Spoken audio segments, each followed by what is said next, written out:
नमस्कार। मैं हूं रोशन कुमार और आप देख रहे हैं जन की बात जन प्रहरी के साथ कार्यक्रम। हमेशा की तरह आज भी मेरे साथ जन प्रहरी के मीडिया डायरेक्टर अभिषेक कौशिक सर जुड़ चुके हैं। चलिए उनसे कुछ जानने का प्रयास करते हैं। बहुत बहुत स्वागत है सर आपकी जन प्रहरी मीडिया चैनल में। बहुत बहुत धन्यवाद रोशन जी, और जन प्रहरी के तमाम दर्शक दीर्घा को भी नमस्कार है, सादर प्रणाम है। सर अभी बिहार में मध्यावधि चुनाव का सार दिख रहा है, तो इस पर आप क्या कहना चाहते हैं? मध्यावधि चुनाव का आसार दिख रहा है, ऐसा माहौल बन रहा है, आपका कहना यही है। देखिए रोशन जी, चुनाव जो है ना, इस चुनाव के नाम से ही जनता के हाड़ कांपने लगता है भाई। क्योंकि चुनाव का जो भी बोझ पड़ता है, आप सुन लें, उस लगता होगा कि नेता का पैसा उड़ रहा है, लाखों करोड़ों में पानी की तरह जैसे लोग बहाते हैं चुनाव में पैसा, लेकिन हकीकत में वास्तविक तौर पर वह हमारे ही जनता के खून पसीने की मेहनत की कमाई होती है। मध्यावधि चुनाव न हो,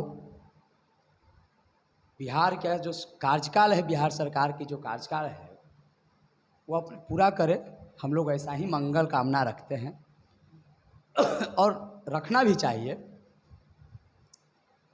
लेकिन कुछ न कुछ है, आपको सिम्टम दिख रहा होगा, कुछ न कुछ ऐसा लक्षण दिख रहा होगा, तभी आपके मन में, जेहन में इस तरह के प्रश्न उत्पन्न हो रहे हैं।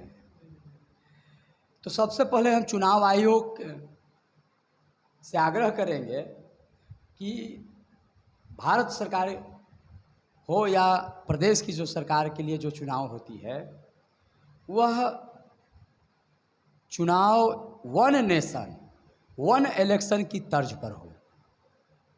उससे क्या होगा कि हर बार चुनाव की प्रक्रिया में हमारा जो तंत्र इन्वॉल्व होता है, इससे कहीं न कहीं प्रदेश के समृद्धि प्रभावित होता है, हमारा विकास प्रभावित होता है।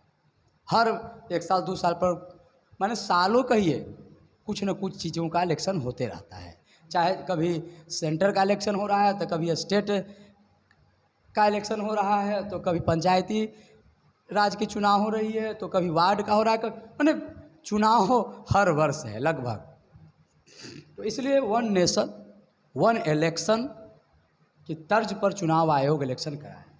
अब हम चलते हैं आपके मध्यावधि चुनाव के जो आसार का संदेह या जो शंका या जो सिम्टम या लक्षण जो आपको बिहार में दिख रहा है, उस पर प्रकाश डालते हैं।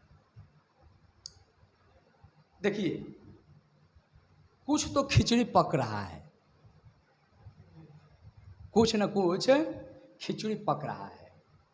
अब वो खिचड़ी में दाल किसका है, चावल किसका है, मसाला किसका है, चोखा चटनी में कौन कौन, किनकी आहुति क्या क्या पड़ रही है, किनका क्या कंट्रीब्यूशन है, ये तो भगवान ही जानेंगे, है ना। आज के डेट में नेताओं को समझना किसी के बस की चीज़ नहीं है। हम लोग जहाँ तहाँ से स्रोत से जो कुछ मिलता है, निकल कर जो आता है, उसी बात को पब्लिक के सामने, दर्शक के सामने व्याख्या करके रखते हैं। लेकिन जिस तरह से भूपेंद्र यादव जो बिहार के प्रभारी थे बीजेपी के, उनका बिहार में आना और उनको बिहार के प्रभारी से मुक्त करना, बिहार भाजपा के प्रभारी से मुक्त करना, तेजस्वी जो नेता प्रतिपक्ष हैं, उनको जातीय जनगणना पर सरकार को अल्टीमेटम देना, 72 घंटे का समय का अल्टीमेटम देना और 18 घंटा के बीच में ही उनकी मुलाकात नीतीश कुमार मुख्यमंत्री से होना, मुख्यमंत्री का यह कहना कि जातीय जनगणना तो हो गई, हर हालत पर होना है, इसमें किसी तरह का कोई शंका संदेह नहीं है। तो ये सारी चीज़ सिम्टम दे रहा है कि चुनाव हो सकता है। मध्यावधि चुनाव के आसार से मैं भी इनकार नहीं करता हूँ, है ना। और लोक जनशक्ति पार्टी रामविलास के राष्ट्रीय नेता हैं, जमुई से सांसद हैं और युवा हैं, पढ़े लिखे नेता हैं।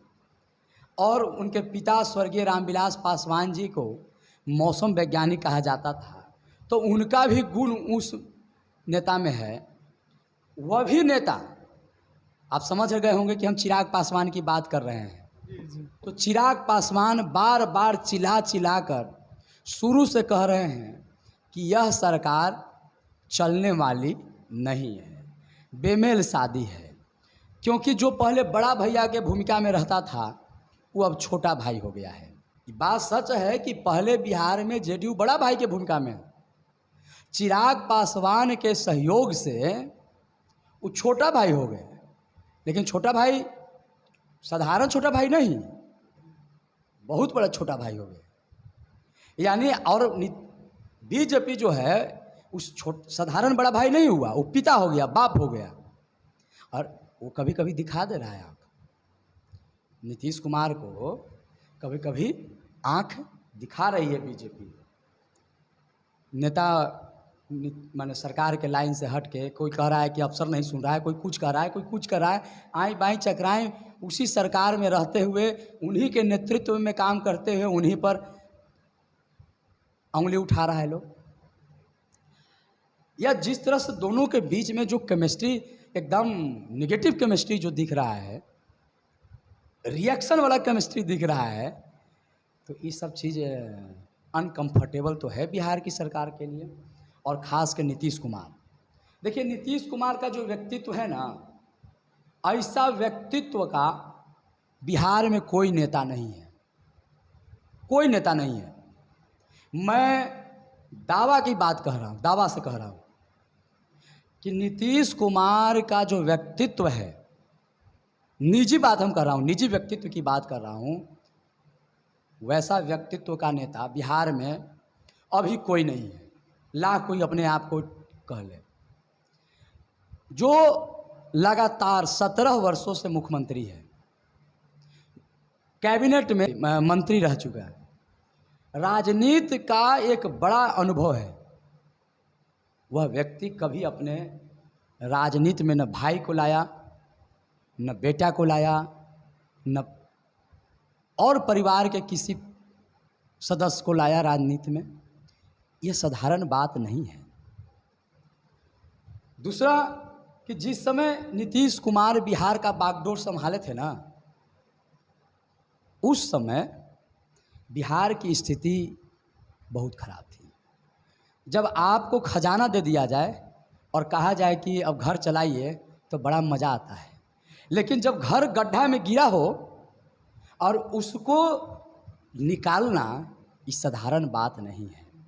नीतीश कुमार डूबा हुआ बिहार को, उखड़ा हुआ बिहार को, लूटा हुआ बिहार को, खजाना नहीं, चारों तरफ अपराधियों का बोलबाला, नक्सलवाद, जातीय उन्माद और जातीय जो है कि नरसंहार का दौर, वह दौर से बिहार को निकालना नीतीश कुमार काबिल तारीफ है। और हम नीतीश कुमार को उसके लिए सैल्यूट करते हैं।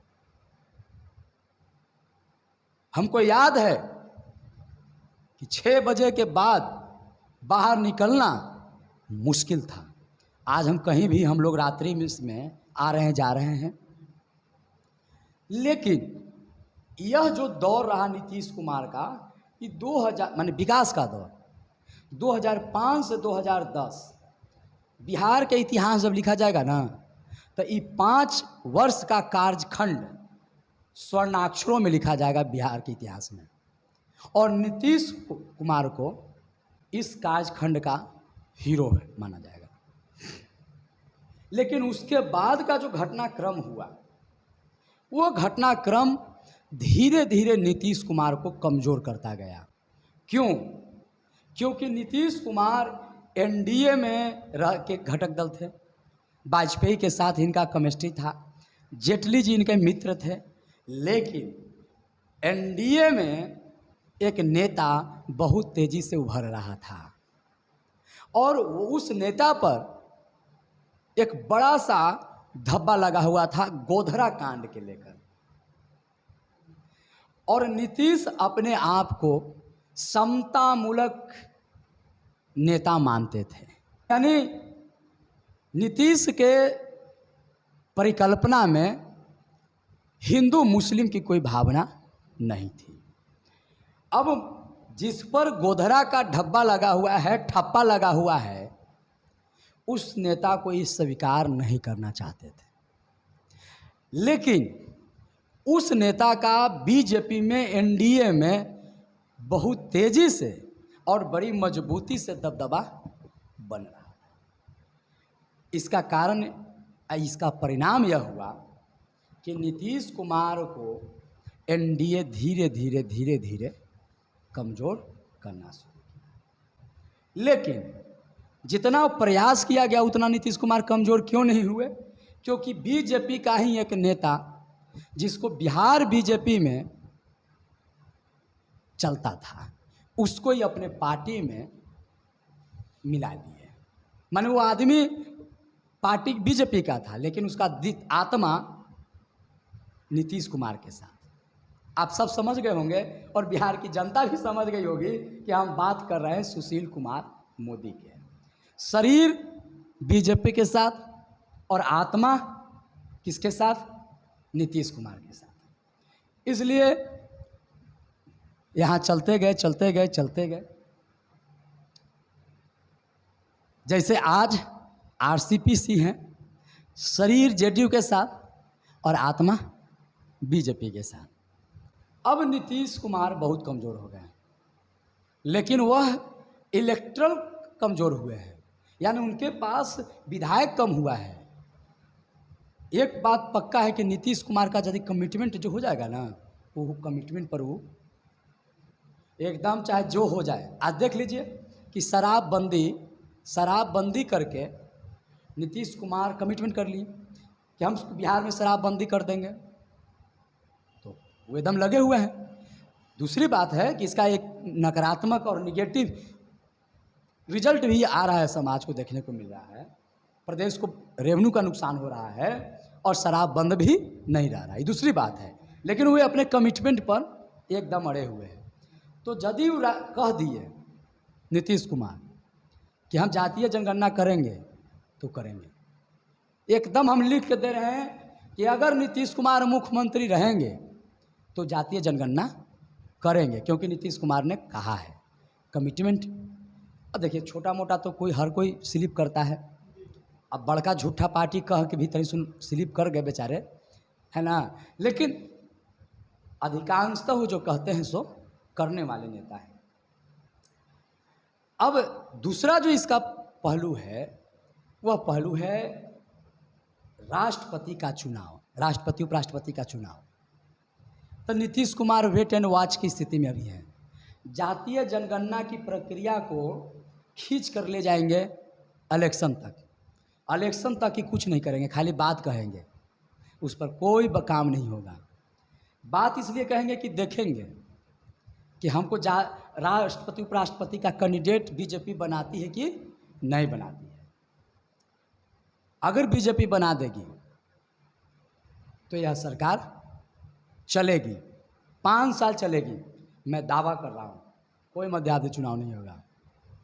लेकिन राष्ट्रपति या उपराष्ट्रपति नीतीश कुमार नहीं बनेंगे तो ज़्यादा चांस, अनुमान है कि मध्यावधि चुनाव बिहार में होगा।